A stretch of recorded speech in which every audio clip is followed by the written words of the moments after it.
सुदूर पर्वतों के पीछे गहरे और रहस्यमयी जंगलों से घिरा एक भव्य लेकिन वीरान राजमहल था। इस राजमहल के बारे में दंतकथाएं थीं कि वहां एक राक्षस का वास था। यह राक्षस अग्निरुद्र न केवल शारीरिक रूप से अत्यंत बलशाली था, बल्कि उसके पास अंधेरे और मायाजाल का जादू भी था। हर अमावस्या की रात वह गांवों में तबाही मचाता, निर्दोष लोगों को मार देता और उनकी आत्माओं को कैद कर अपने शक्तिशाली किले की सुरक्षा बढ़ाता। राज्य में चारों ओर सन्नाटा था।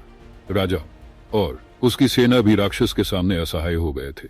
ऐसे में लोगों ने एक जादूगरनी वायरा से सहायता मांगने की प्रार्थना की। वायरा एक रहस्यमयी जादूगरनी थी जिसके बारे में कहा जाता था कि वह हजारों वर्षों से जीवित थी और उसकी जादुई शक्ति अपार थी। गहरे जंगल के एक कोने में एक विचित्र कुटिया थी जिसमें वायरा निवास करती थी। जब लोगों की पुकार ने जंगल की हवा को भर दिया, वायरा ने उन्हें सुना। उसने अपने जादू के माध्यम से स्थिति का आकलन किया और राक्षस की शक्तियों को महसूस किया। वह समझ गई कि अग्निरुद्र को हराना आसान नहीं होगा। वायरा ने अपने पुराने ग्रंथों और जादू की किताबों को खंगाला। उसे पता चला कि अग्निरुद्र को हराने का एकमात्र उपाय एक विशेष जादुई तलवार अमृतकली थी। यह तलवार अमृतधार नामक एक रहस्यमयी स्थान पर छिपी हुई थी, लेकिन उस तलवार तक पहुंचने का रास्ता किसी साधारण व्यक्ति के लिए नहीं था। रास्ते में मायावी पिशाच शालमीर का साम्राज्य था। योद्धा की आवश्यकता थी जो साहसी, निडर और शक्तिशाली हो। उसने अपनी जादुई शक्तियों से ऐसे योद्धा की खोज शुरू की। उसकी खोज ने उसे अर्जुन तक पहुंचाया। अर्जुन एक प्रसिद्ध योद्धा था जो अपने तलवारबाजी के कौशल और वीरता के लिए जाना जाता था। अर्जुन को शुरू में विश्वास नहीं हुआ, लेकिन जब वायरा ने उसे अग्निरुद्र के आतंक के दृश्य दिखाए तो वह सहमत हो गया। हालांकि अर्जुन को यह पता नहीं था कि यह मिशन न केवल खतरनाक था, बल्कि उसमें उसकी अपनी जान की भी कुर्बानी शामिल थी। वायरा और अर्जुन ने अपने अभियान की शुरुआत की।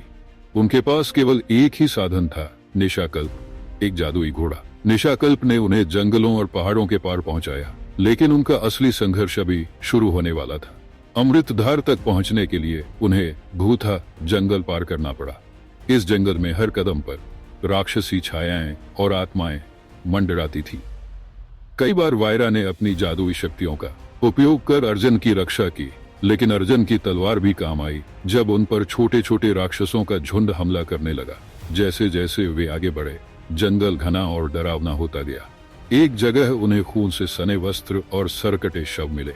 यह दृश्य भयावह था। अर्जुन को एहसास हुआ कि उनका सामना जल्द ही मायावी पिशाच शालमीर से होने वाला है।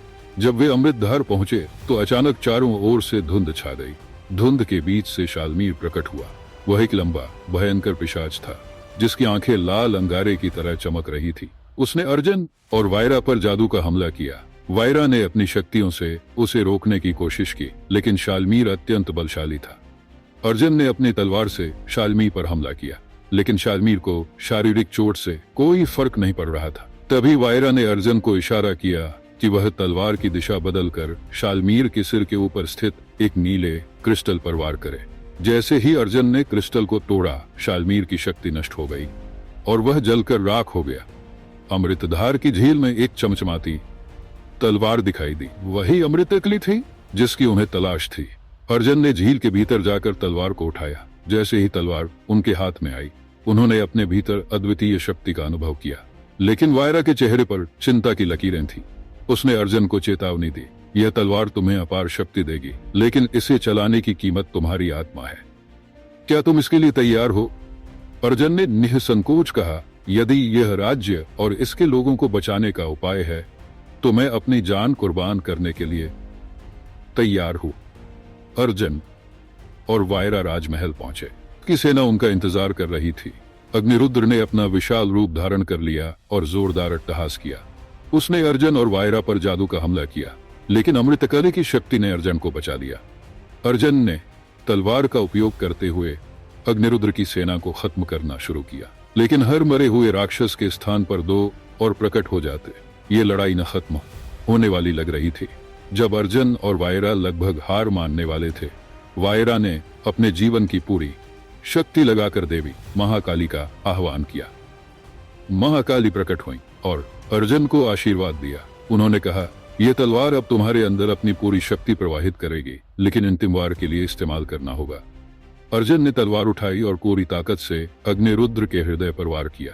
अग्निरुद्र के चीखने की आवाज से पूरा राजमहल हिल गया। अग्निरुद्र जलकर राख हो गया और उसके साथ उसकी सेना भी समाप्त हो गई। लेकिन जैसे ही अग्निरुद्र मरा, तलवार ने अपनी अंतिम शक्ति अर्जुन की आत्मा से खींच ली।